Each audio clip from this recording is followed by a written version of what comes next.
Welcome to Precious Podcast. Hai, kembali lagi bersama aku Ivana, juga partnerku tercinta Cici Melisa dan Wih, pembicara kita yang tidak kalah sempurna. siapakah itu? Kak Bella. Minggu ini khusus ya If ya, karena kita sharing temanya ini. Ya, sharing langsung gitu ya Wow, kehidupan langsung ya. dari narasumber gitu ya. Betul. Beliau akan membagikan kisah gitu ya, salah satunya dari pergumulan yang tersulit di dalam Wow. hidupnya dan gimana menghadapinya bersama Tuhan. Jadi boleh langsung nih Kak, di-sharingkan salah satu aja nih ya. Jangan semuanya gitu ya. Kira boleh semua kan? Kalau semua ntar curhat jadi 1 jam. Jadi salah satu Itu ngapain aja gitu mending ya. Oke. Ya. Ini podcast Kak, bukan kan? Oke, jadi salah satu aja pergumulan tersulit dan gimana cara menghadapinya bersama Tuhan. Siap. Nah, Yuters, semua orang ya, apapun statusnya, dia nggak mungkin terlepas dari pergumulan, kayak gitu. Mulai dari pergumulan yang kecil atau ringan, sampai pergumulan yang besar atau berat, kayak gitu. Dan setiap harinya, kita pasti mengalami pergumulan dengan level-level yang berbeda-beda, kayak gitu kan. Karena setiap pergumulan itu pasti untuk menguji kita, untuk menaikkan iman level kita. Jadi pasti setiap harinya itu berbeda-beda, kayak gitu. Nah, bagi saya, wow, pergumulan yang paling tersulit yang pernah saya alami selama 27 tahun. Wow, jelas banget ya. Ya, terus spoiler umurnya, Terus teman-teman. banget ya. Oke, nggak apa-apa deh. Pokoknya biar you terseneng deh. Jadi selama 27 tahun kehidupan saya di dunia ini, pergumulan yang paling tersulit yang saya alami yaitu saat saya kehilangan sosok papa. Wow. Sangat sulit diungkapkan dengan kata-kata ya Yuters ya. Kehilangan seorang papa itu sama sekali bukan hal yang mudah. Terlebih saya seorang anak perempuan kayak gitu. Jadi sama sekali nggak mudah ketika saya butuh berjuang untuk menguatkan diri sendiri. Tapi di satu sisi saya juga harus membantu mama dan juga saudara-saudara saya yang juga butuh penguatan. Kayak gitu, kehilangan sosok papa. Kayak gitu. Jadi perasaan sedih dan kehilangan itu nggak hanya berlangsung sehari atau 2 hari, 3 hari, sebulan, 2 bulan. Tapi ya sampai sekarang masih terus kadang tuh kayak ngerasa sedih. Kayak gitu, tetap kepikiran kayak gitu. Wah, kehilangan papa itu ya, mungkin bagi Yuters yang pernah mengalami atau yang sudah mengalami kayak gitu kan. Kehilangan papa merupakan patah hati terberat bagi seorang anak perempuan. Kayak gitu.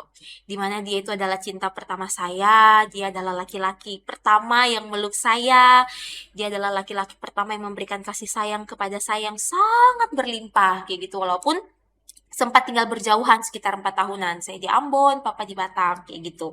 Dan juga semakin saya bertambah umur, kayak gitu, semakin saya dewasa, papa tuh jadi orang yang sangat protektif, kayak gitu. Yang dulu-dulu masih kecil yang, ya udah, pergi sama temen cowok, pergi sama temen ini masih boleh, oke, keluar boleh. Tapi seiring saya beranjak dewasa itu, semakin protektif, kayak gitu. Mau pergi sama temen cowok, udah langsung, jangan pergi, gak usah pergi, papa ikut aja, kayak gitu. Sering banget tuh, papa ikut aja, gak usah pergi berdua, kayak gitu. Pokoknya bener-bener protektif. Nah, saya pikir ya memang karena dia nggak suka saya deket sama anak cowok, tapi ternyata papa tuh takut kesaing.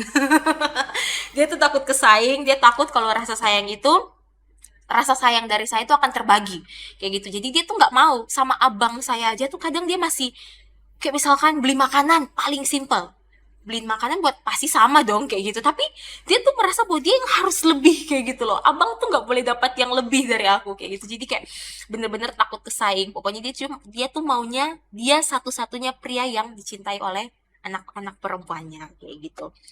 Otomatis kehilangan papa ini membuat saya mengalami apa ya, kesedihan yang teramat sangat mendalam kayak gitu. Apalagi saat papa sakit itu tuh papa meninggalnya kan 30 Maret 2021 kayak gitu. Dia sakit 2 bulan sebelumnya, jadi dia paling awal Januari kayak gitu kan. Sakitnya dari awal Januari. Nah, ketika dia sakit, saya lagi di kampus kayak gitu, lagi sekolah teologi dan nggak mungkin kan bisa pulang kayak gitu kan waktu papa sakit. Jadi otomatis saat papa sakit hampir 2 bulan itu saya nggak sama-sama papa kayak gitu. Ya kita VC ya VC, tapi kan ya kayak mana ya, video call tuh kan hanya ya sekedar Kurang puas gitu ya kalau nggak kayak ketemu gitu, hanya langsung. kayak apa kayak gitu kan kayak nggak puas gitu loh. Jadi kayak walaupun tiap hari saya izin pakai handphone untuk video call, tapi itu kayak nggak bisa apa ya, nggak bisa seperti langsung ketemu dan ngerawat dia langsung saat dia sakit kayak gitu. Apalagi saat-saat papa udah mulai kritis kayak gitu kan. Jadi bulan-bulan awal waktu dia sakit tuh masih bisa ngobrol, ketawa, tapi saat bulan berikutnya mulai kritis itu dia nggak bisa ngapa-ngapain lagi. Jadi apa ya, orang bilang kan saraf kejepit gitu kan. Jadi kayak udah mulai nggak bisa ngomong, apa ya, sensor motoriknya juga lambat kayak gitu. Akhirnya jadi dia tuh susah untuk ngerespon, udah nggak bisa ngapa-ngapain kayak gitu. Bahkan saya ingat dengan jelas 2 hari ya. Jadi kan saya di Batu Malang, papa di Batam. Jadi 2 hari sebelum saya pulang ke Batam itu, saya ditelepon tante saya, ditelepon. Ini kamu doakan dulu papamu, katanya kayak gitu. Tak pikir ya hanya didoakan kayak gitu. Ternyata dibilang doakan papa dan serahin papa ke Tuhan kayak gitu. Waduh, anak mana sih maksudnya yang sanggup gitu kan doanya, penyerahan papanya kayak gitu ya. Mana sanggup saya disuruh doa untuk penyerahan papa. Saya sama sekali nggak mau. Saya bilang terserah kalau hamba Tuhan di situ mau berdoa penyerahan ke papa, terserah. Tapi saya nggak akan sama sekali ngeluarin kalimat untuk berdoa nyerahin papa ke Tuhan kayak gitu. Siapa yang sanggup kayak gitu kan? Akhirnya saya mikir malam itu, kayak malam waktu disuruh doa penyerahan tuh saya mikir kayak gimana ya caranya, kayak hati tuh udah nggak tenang, kayak udah nggak nyaman, udah nggak tenang. Saya izin cuti ke kampus, saya minta izin cuti 1 minggu. Biasa tuh kita dapat dispensasi 1 minggu, kayak misalkan orang tua sakit, kita boleh izin 1 minggu untuk pulang merawat orang tua kayak gitu. Saya ambil izin itu, saya pulang ke Batam. Nah, sampai di Batam nih, singkat ceritanya langsung ya. Jadi singkat cerita sampai Batam langsung itu kan pas lagi masa-masa COVID kan. Jadi turun dari pesawat nggak mungkin langsung, maksudnya ketemu orang dalam rumah itu kan langsung masih parnoan gitu kan. Jadi langsung bersih-bersih semua-semua. Jadi nggak langsung ketemu papa. Jadi pas saya nyampe, saya ingat banget jam 9 pagi nyampe Batam. Kira-kira beres-beres, bersih-bersih itu semua jam 10. Jam 10 baru saya masuk ke kamar papa dan ketemu papa. Ketemu papa, saya ngobrol, tapi udah nggak bisa respon. Papa udah nggak bisa respon. Matanya kebuka tapi ya gimana ya, orang bilang bener-bener kayak udah nggak bisa ngapa-ngapain, udah nggak bisa ngerespon. Jadi saya sempat ngomong, saya nyanyiin lagu rohani, saya bacain firman Tuhan. Jadi saya ngelakuin apa yang kayak dulu papa lakuin gitu waktu saya masih kecil, kayak gitu. Waktu saya masih harus diajarin untuk nyanyi, baca Alkitab, kayak gitu. Lalu kurang lebih 1 jam. Jadi kurang lebih 1 jam saya sama-sama papa yang tadi kayak ngobrol, cerita, baca Alkitab. Saya juga sempat doa pengampunan dosa untuk papa kayak gitu, minta ya papa aku doain pengampunan dosa untuk papa. Jadi maksudnya biar ya nggak, ya kan biasanya kayak gitu kan, kita harus doain orang yang udah nggak bisa berdoa sendiri, kita yang bantu mewakili kayak gitu, doain. Saya berani untuk doain itu, tapi kalau doa penyerahan gak berani kayak gitu. Oke, udah 1 jam mama bilang udah sana makan dulu, kata mama kayak gitu kan. Nah, tak keluar dari kamar, baru mau taruh baru mau duduk di kursi kan, terus kayak diambilin makanan sama tante. Pas mau makan, mama langsung teriak dari kamar, papa udah nggak ada, papa udah nggak ada, papa udah nggak ada, kayak langsung kayak hah, aku lo baru ngomong ini kayak gitu. Loh, aku baru ngomong masa udah nggak ada. Terus langsung langsung ke kamar, terus kayak ini beneran ya, kayak masa sih ini orang lo, aku baru ngomong baru. Terus pas yang sempat tak nyanyiin tak doain, kayak ini loh, kayak keluar air matanya kayak gitu. Kayak entah dia ngeresponnya dengan kayak gitu atau kan biasa ya kayak gitu lah, pokoknya tiba-tiba kayak air matanya tuh sempat keluar kayak gitu. Terus kayak loh, kayak shock, kayak bingung kayak gitu, kayak ini loh tadi masih ada kok, masa udah nggak ada. Terus kayak nggak percaya, tapi mama bilang udah nggak ada kayak gitu. Terus kebetulan kakak saya yang perempuan itu kan perawat gitu, dia datang, dia masih bawa apa sih yang cek apa sih, saturasi ya, denyut nadi masih ada tapi udah lemah banget. Terus semua badannya tuh masih yang hangat, masih yang kayak orang ini. Terus habis itu masih saturasinya tuh masih normal, bahkan kan biasanya kan pasti udah turun gitu kan, udah nggak, tapi masih normal kayak gitu. Terus kayak kita ih nggak mungkin kayak gitu. Di satu sisi saya kayak ih ini loh papa. Terus kayak apa ya, satu hal yang bikin saya kayak sampai sekarang masih inget itu kayak pas genggam tangannya papa, itu tuh kayak bener-bener dingin. Cuman tangan toh, tapi semua tubuhnya yang lain masih ini. Terus pas genggam tangannya tuh kayak aduh, kayak ya ampun, kok kayak ih papa kok pergi sih, maksudnya kok tega banget. Ini loh aku dateng gitu loh, maksudnya aku datang bukan karena pengen papa pergi kayak gitu, aku datang tuh mau ngerawat gitu, kayak murni pengen merawat papa 1 minggu ini, tapi kok ini lo baru 1 jam. Terus kayak, ih Tuhan maksudnya apa sih, kok tega kali, kayak ih kok gini, sempat kayak gak terima. Terus kayak, ya biasa anak perempuan kan pasti lebih emosional kayak gitu kan, apalagi di situ saya sama kakak saya yang perempuan, kami berdua tuh kayak bener-bener kayak apa ya, maksudnya nggak terima dong, masa papa udah nggak ada kayak gitu, kayak ya nggak mungkin ini lo bohong-bohongan kayak gitu, masih nggak percaya. Terus kayak sempat emosi, sempat marah, sempat nggak mungkin, tapi ya faktanya udah nggak ada kayak gitu.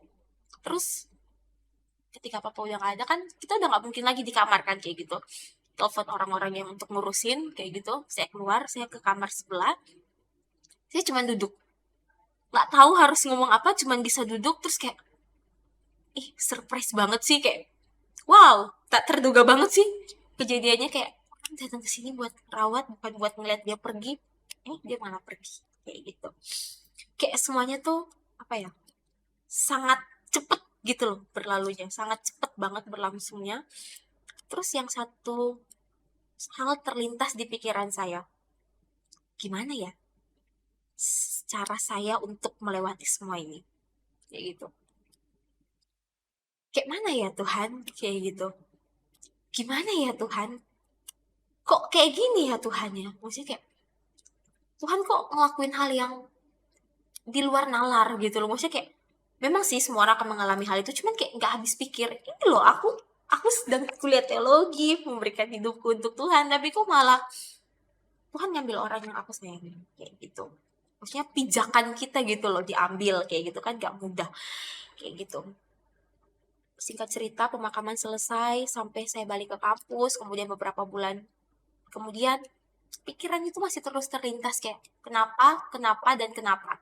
Kenapa harus terjadi? Kenapa papa pergi cepet banget? Saya belum wisuda, dia belum lihat saya nikah kayak gitu kan. Dia belum lihat saya berumah tangga. Ada yang intinya tuh saya nyeseknya itu karena Pak, siapa nanti yang kasih tanganku gitu loh ke calon suamiku kayak gitu kan. Kayak ih kakak-kakakku dia beri, kayak aku kayak ngerasa tuh kayak pas papa meninggal tuh satu pikiranku, kok papa nggak adil sih, masa yang lain-lain papa ngasih tangannya ke calon suami mereka kayak gitu, sedangkan aku siapa yang ngasih kayak gitu kan. Jadi kayak ih papa tuh bener-bener kayak nggak terima banget, kayak ih kok kayak gini, kenapa kenapa kenapa dan kenapa. Sampai beberapa bulan kemudian pertanyaan itu terus terlintas, apalagi saat itu saya harus fokus sama skripsi, karena itu kan tingkat tiga itu kan udah harus skripsian kayak gitu karena mau praktek. Udah tertekan karena papa udah nggak ada, skripsi, covid, wah itu bener-bener kayak situasi yang bagi saya astaga, kayak bener-bener pas skripsian tuh saya udah angkat tangan, udah nggak sanggup, kayak Tuhan terlalu berat sih, aku nggak sanggup kayaknya, udah skripsinya aku nggak mau kerjain lagi, aku bener-bener kayak udah stagnan gitu dengan semua yang terjadi dalam hidupku kayak gitu, nggak bisa fokus studi, skripsi juga saya abaikan, bahkan hampir nyerah kayak gitu dalam penulisan skripsi. Kayak alasannya tuh satu aja, saya nggak tahu gimana bangkit dari keterpurukan itu, saya nggak tahu gimana keluar dari kubangan lumpur yang ikat kaki saya kayak gitu, saya nggak tahu gimana caranya bisa lepas dari bayang-bayang kayak, karena waktu papa meninggal tuh ada rasa bersalah kayak gitu loh, ada rasa bersalah loh, kayak aku belum ngelakuin apa-apa gitu loh, masih banyak hal yang belum aku lakuin sama papa, kayak merasa bersalah, kayak merasa belum berguna kayak gitu loh ke papa. Jadi kayak bener-bener kayak ada di situasi yang aku merasa bahwa aku terpuruk banget dan aku nggak bisa bangkit dari keterpurukan itu. Lalu kemudian itu beberapa bulan ya, jadi itu dari bulan Maret, April, Mei, nah Juni itu tuh kan skripsian, nah itu tuh udah hampir nggak mau skripsian lagi, tapi pas bulan Juni itu ada satu titik, jadi di bulan Juni itu ada satu titik di mana Tuhan mengubahkan cara pandang saya kayak gitu, Tuhan tarik saya keluar dari kubangan lumpur keterpurukan itu, satu titik yang bikin saya bisa berdiri tegak lagi kayak gitu, padahal awalnya udah gak sanggup, semua itu kayak ngerasa kayak hancur, nggak ada, kayak nggak bisa ngelakuin apa-apa lagi kayak gitu. Jadi di asrama itu ya, terus ada waktunya tuh kami renungan pagi pribadi sama bersama-sama satu kamar kayak gitu. Jadi saat renungan pagi bersama, di kamar saya itu dia bawain renungan dari Yakobus 1 ayat 2 sampai 10. Tadi kita udah beberapa minggu lalu kita udah bahas juga kayak gitu Yakobus ini. Pas dibahas itu benar-benar tertegur yang luar biasa banget. Kayak bagian firman Tuhan itu menyadarkan saya bahwa pertanyaan saya mengapa, dan mengapa yang selalu saya tanyakan ke Tuhan itu seharusnya nggak itu yang saya tanyakan. Kenapa kamu terus tanya mengapa, dan mengapa? Kamu nggak akan nemuin jawaban. Kayak gitu. Tapi yang harus kamu tanyakan itu sebaliknya. Bagaimana? Bagaimana Tuhan saya dapat menghadapi pergumulan ini? Bagaimana Tuhan saya dapat bangkit dari keterpurukan saya? Dan bagaimana saya dapat menguatkan mama serta saudara-saudara saya yang lain. Kayak gitu. Karena kan bukan saya saja yang terpuruk. Semua mengalami hal yang sama. Kayak gitu. Tapi kok saya nggak bisa kontrol diri saya? Terlarut gitu loh, larut dalam keterpurukan itu. Ikut terbawa arus keterpurukan itu. Akhirnya saya tahu bahwa bangkit dari keterpurukan itu harus saya lakukan. Dan pertanyaan saya bukan lagi kenapa, tapi bagaimana. Dan jawabannya, bagaimana saya bisa bangkit dari keterpurukan ini? Saya harus berjalan bersama dengan Tuhan. Saya nggak bisa sendiri. Tadi saya ngandalin kekuatan saya, kemampuan saya nggak bisa. Bahkan hampir nyerah. Putus asa, hampir gagal. Saya nggak mampu tanpa Tuhan, saya lemah dan terbatas. Maka yang harus saya lakukan sekarang adalah bagaimana Tuhan supaya saya dapat terus berjalan bersama dengan Tuhan. Saya harus biarkan Tuhan yang pegang tangan saya dan bawa saya kemana yang Ia kehendaki. Nah, Yuters, berjalan bersama dengan Tuhan itu bukan hal yang mudah. Tapi penting untuk kita berjalan bersama dengan Tuhan. Karena berjalan bersama Tuhan berarti hidup kita ini kita bersedia untuk dipimpin oleh Tuhan. Jadi ketika kita berjalan bersama dengannya, gak ada lagi kekhawatiran yang kita rasakan. Karena kita udah serahin semuanya ke Tuhan. Kita udah bersedia untuk Tuhan pimpin. Jadi gak setengah-setengah nyerahin diri kita ke Tuhan untuk jalan bareng sama Tuhan. Jadi benar-benar ketika berjalan bersama dengan Tuhan, kita benar-benar membiarkan diri kita untuk diubahkan Tuhan. Dari cara pandang sampai sikap kita. Kita siap menerima pengajaran Tuhan, kita mau hidup penuh komitmen dengan kesetiaan kepada Tuhan, dan kita pun harus berjuang menghadapi pergumulan hidup kita. Karena ketika kita berjalan bersama dengan Tuhan, ada masa depan yang indah yang Ia rancangkan bagi setiap kita. Maka, ketika keadaan tidak sesuai dengan rencana, seperti yang saya alami, yang harusnya saya datang cuma buat lihat papa ya, kan sakit, mau ditengokin kan, mau dijagain. Tapi nggak seperti yang saya inginkan. Jauh banget dari yang saya harapkan. Tapi ingatlah bahwa Tuhan, saat keadaan tidak sesuai rencana, Tuhan itu sedang merencanakan sesuatu. Jadi, Tuhan dapat menggunakan situasi tanpa harapan yang paling menyakitkan sekalipun untuk menunjukkan kasih dan juga kesetiaannya kepada kita. Jadi, dalam kesakitan yang kita rasakan, Tuhan itu sedang melakukan sesuatu. Saat itu saya nggak pahami apa artinya. Saat itu saya tahu kenapa kayak gitu. Tapi ketika kita terus berjalan bersama dengan Tuhan, kita akan tahu ada tujuan yang indah yang Tuhan sedang sediakan bagi kita. Buktinya saya bisa menguatkan orang-orang yang juga saat ini sedang mengalami hal-hal yang sama dengan saya, kehilangan orang-orang yang mereka kasihi. Maka berjalan dengan Tuhan artinya kita percaya penuh kepadanya, mematuhi kehendaknya, dan mengizinkan Tuhan melakukan segala hal dalam kehidupan kita karena ada tujuan yang akan kita capai bersama ketika kita berjalan dengannya. Wah, oke, biasa. Terima kasih Kak Bella buat Tetap sharingnya. semangat Kak Bella. Kita yang terus terharu. Kita di sini moderatornya juga Juga terharu. Udah hampir tisu. Aduh, jangan-jangan. Udah nggak berani lihat matanya nih ya sampai Andia Dan sakit. kita udah Kita nangis. yang di sini nggak berani menatap matanya kan. Ini kadang-kadang yang cerita yang diceritakan beberapa menit ini kan perjalanan panjang ya, nggak mudah. Sampai bisa cerita ini merupakan proses Tuhan yang sangat luar biasa. Gali isak, kayak apa ya? Benar, Gali proses ulang kayak gitu kalau berbulan-bulan gitu kan untuk menyembuhkan itu kayak gitu. Nah, kalau udah denger ceritanya dari Kak Bella, boleh nih Kak tanya juga sedikit, gimana caranya agar dalam proses dibentuk sama Tuhan, kita tuh nggak terus-menerus mengeluh dan fokus pada masalah yang sedang dihadapi. Tidak terus mengeluh dan fokus melainkan gitu ya. bisa berfokus sama Tuhan kayak gitu. Fokus sama Tuhannya. Fokus sama Tuhan. Nah, teman-teman, saya rindu kita itu apa ya? baca boleh ya, nanti baca sama-sama itu di Matius 14 ayat 22 sampai 23. Jadi saya jelasin singkat. Ini tuh merupakan kisah di mana Tuhan Yesus perintahkan para murid untuk mendahuluinya pergi menyeberang. Kayak gitu. Jadi dengan kata lain, Yesus itu sengaja membiarkan para murid untuk, dah kalian duluan aja. Kalian duluan nyebrang, biarkan mereka menghadapi gelombang dan angin itu sendirian tanpa kehadirannya. Jadi Yesus seperti sengaja membiarkan para muridnya berjalan sendirian. Padahal yang Yesus lakukan, Yesus justru memilih menyendiri dan berdoa di tempat yang sunyi. Harusnya kalau ini, harusnya ya Yesus sama-sama lah sama murid-muridnya, masa ninggalin mereka untuk pergi sendirian kayak gitu. Tapi yang Yesus lakukan, dia memilih untuk menyuruh mereka pergi sendirian. Nah, dari kisah ini, terus kita dapat melihat bahwa ada saatnya di mana Tuhan itu izinkan kita untuk menghadapi gelombang kehidupan kita seolah tanpa kehadirannya. Jadi seolah tanpa Tuhan itu ada di samping kita, seolah tanpa ada Tuhan kayak gitu. Mengapa dikatakan seolah? Karena kita tahu bahwa Yesus itu adalah Tuhan yang senantiasa ada dan menyertai kita bahkan saat kita tidak menyadarinya. Ketika Papa meninggal, mana ada saya mikir kayak gitu. Yang saya tahu Tuhan gak ada sama-sama saya. Tuhan biarkan saya. Tuhan gak memberikan saya sesuatu yang saya inginkan kayak gitu loh. Kayak benar-benar Tuhan tuh gak ada saat itu. Nah, maka di sini kita harus sungguh-sungguh menyadari bahwa Tuhan itu senantiasa ada dan menyertai kita. Buktinya, Yesus memperhatikan para murid loh dari kejauhan.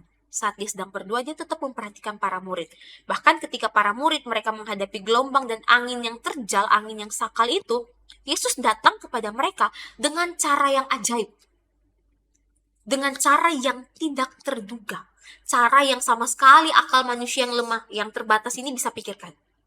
Kayak Yesus itu hadir, datang dengan berjalan di atas air, dengan cara yang spektakuler. Kayak gitu, maksudnya cara yang kita gak pikirkan. Yesus lakukan. Tapi itu yang Yesus lakukan. Maka ini merupakan bukti betapa pedulinya Yesus dengan kondisi murid-murid sehingga dia datang dengan segera dan dengan cara yang ajaib, cara yang tidak terduga. Maka ketika kita mau berjalan bersama dengan Tuhan, udah gak ada lagi tuh kata-kata yang ngeluh, kata-kata yang gak sanggup lagi. Karena apa? Tuhan tuh gak membiarkan kita sendiri. Dia selalu ada bersama dengan kita. Apapun yang kita alami, dia tuh ngawasin kita 24 jam. Dia selalu ada dalam setiap musim hidup kita. Di setiap musim hidupku. Oke. Dia selalu ada. Maka gak ada alasan untuk kita bersungut-sungut. Tuhan tahu. Tanpa kamu ngomong pun Tuhan tahu apa yang kamu alami. Jadi ngapain kamu bersungut-sungut? Toh Tuhan udah tahu kayak gitu apa yang sedang kamu alami. Bersungut-sungut bikin kamu malah lelah sendiri, capek sendiri, ujung-ujungnya tetap nyalahin Tuhan kayak gitu. Maka ketika kita mau berjalan bersama dengan Tuhan dalam setiap pergumulan penderitaan yang kita alami, kita harus siap dididik dengan cara apa tadi dibiarkan sendirian. Gimana cara kamu mengatasinya, gimana cara kamu menyikapinya, kayak gitu. Tapi tentu Tuhan tetap menyertai. Maka ketika kita menghadapi masalah, jangan sampai meninggalkan Tuhan. Tapi yang pertama, tanggalkan beban yang kita alami. Tanggalkan beban yang saat ini sedang kita hadapi. Apa yang saat ini sedang kita alami? Beban apakah yang kita pikul saat ini, Yuters? Yuk, tinggalkan, tanggalkan. Dan yang pasti, setelah kita tanggalkan, percaya sama Sang Pemberi kelegaan itu. Jangan main asal tanggalkan, dah tak tanggalkan nih udah bebanku. Loh, tapi gak percaya sama Sang Pemberi kelegaan itu. Ya sama aja. Kamu tanggalkan untuk siapa? Kayak gitu kan. Tanggalkan untuk Sang Pemberi kelegaan. Tapi gak hanya itu aja. Harus fokus juga kepadanya. Jangan fokus pada masalah. Kenapa? Karena kalau kita fokus ke masalah nih, maka masalah itu akan menjadi semakin besar dan akan semakin menekan kehidupan kita. Kayak gitu. Kalau kita terus fokus pada masalah. Fokus pada masalah akan membuat kita tidak siap untuk menghadapi badai kehidupan. Karena kita fokus sama masalah ini, titik ini kita fokus berputar-putar di situ terus. Kita nggak lihat celah-celah yang lain untuk keluar dari masalah ini. Karena kita sibuk fokus sama si titik kecil ini. Padahal Tuhan kita adalah Tuhan yang lebih besar dari masalah-masalah kita. Maka fokus pada masalah itu akan membuat kita tuh nggak bisa menyadari pertolongan Tuhan. Tuhan mau kasih kita pertolongan. Nih contohnya kertas sebesar ini. Titik ini nih masalah kita kan. Terus kita putar di sini aja terus. Ini loh luas kayak gitu loh. Tuhan mau kasih pertolongan tapi kita muter aja di sini. Gimana? Ya jangan fokus di sini. Lihat nih kertas putih ini. Luas. Lihat pertolongan Tuhan. Tuhan mau kasih pertolongan tapi kalau kita fokus ke sini terus ya nggak bisa. Kayak gitu. Maka fokus pada masalah itu nggak akan buat kita menyadari pertolongan Tuhan. Sekali lagi, Tuhan kita lebih besar daripada masalah. Immanuel itu Allah beserta kita. Jadi Allah nggak pernah meninggalkan kita. Dia adalah Allah yang Immanuel. Dia selalu menyertai kita. Maka nggak ada lagi alasan kita untuk bersungut-sungut. Karena tanpa kita bersungut-sungut, tanpa kita laporan, dia sudah lebih tahu terlebih dahulu. Kau lebih tahu itu ya, Yang yang terbaik bagiku. Benar banget. Jadi tanpa Oke. kita beritahu, dia sudah tahu apa yang menjadi pergumulan dan penderitaannya kita. Terima kasih Luar Kak Bella, biasa. buat kisahnya juga jawabannya. Apakah dari seluruh rangkaian 4 minggu ini Kak Bella mungkin ada closing statement yang mau disampaikan? Silakan. Ya, jadi 4 minggu ini kita sudah sama-sama melihat ya bagaimana perjalanan-perjalanan kita, iman kita dari setiap penderitaan itu bukan malah bikin kita semakin jauh dari Tuhan, tapi semakin mendekatkan diri kita kepada Tuhan yang akhirnya berjalan bersama dengan Tuhan itu sendiri. Nah, Youters, pengalaman yang dialami oleh orang percaya semuanya itu harus bermuara pada pengakuan atas penyertaan Tuhan berjalan bersama dengan kita. Maka apapun yang terjadi, berjalan bersama dengan Tuhan itu adalah poin penting bagi setiap kita untuk faith melawat penderitaan yang kita alami, untuk terus melihat bahwa Tuhan itu ada di sekitar kita. Dia Immanuel, dia akan menyertai kita, dan dia ada sejak dahulu, sekarang, sampai selama-lamanya. Jadi, jangan pernah takut, jangan pernah merasa bahwa kita sendirian, karena Tuhan tidak pernah meninggalkan kita, membiarkan kita berjalan di tengah penderitaan dan kesulitan yang kita alami. Amin. Amin. Terima kasih. Special thanks to Kak Bella gitu ya. Sudah membimbing kita dari subtema yang pertama, kenapa harus aku gitu ya, yang harus mengalami penderitaan ini dan itu lebih berat dari yang lainnya. Terus subtema kedua, dihajar untuk belajar. Ya, benar banget. Subtema ketiga, maunya sih Nyerah. Oke. Dan Tapi yang nggak boleh. iya, tapi nggak boleh ya. Dan yang terakhir gitu, nggak kalah penting dan menarik, bagaimana kita belajar bersama Tuhan ini dalam menghadapi setiap proses. Berjalan. Ya, berjalan ya, berjalan. Setiap kita kan pasti prosesnya Kenapa? masing-masing kayak gitu. Oke. Berjalan dengan Tuhan pun Nah. kita lalui masing-masing. Setiap prosesnya harus berjalan bersama dengan Tuhan. Dari moderator, pamit undur diri. Mohon maaf apabila ada kesalahan kata maupun perbuatan. Nggak mungkin ya perbuatan karena kita hanya berkata-kata. Karena manusia tidak ada yang sempurna gitu ya. Kesempurnaan hanya milik siapa, Cek? Tuhan. Oke. Bagi yang mau konseling atau konsultasi ke Kak Bella lebih lanjut, Silakan Nanti kita- menghubungi nomor di bawah ya. Nanti kita apa nih? temuin di Ecclesia Family. Bener banget. Terima kasih buat teman-teman yang sudah setia mendengarkan keempat episode kita. Semoga setiap hal yang dibahas ini boleh menjadi berkat buat teman-teman dan memberkati buat teman-teman yang mungkin lagi merasa suffering and pain gitu ya, lagi mengalami penderitaan. Semoga semakin dikuatkan. Khususnya untuk moderator. Moderator, pembicaranya juga, karena kita percaya bahwa apapun yang kita kerjakan, apapun yang kita lakukan dalam hidup ini, semuanya sebenarnya kembali untuk memuliakan nama Tuhan ya. Oke, sekian dari kami. See you next week. Salah ya? Next month. Next week juga gitu ya. Pembahasan Oke. podcast berikutnya yang jauh lebih menarik juga. Iya, tidak Apa kalah itu? menarik. Walking with God through suffering and pain part 2. Oke, ada lanjutannya gitu ya. Oke, See you sip. next week and bye bye YouTube.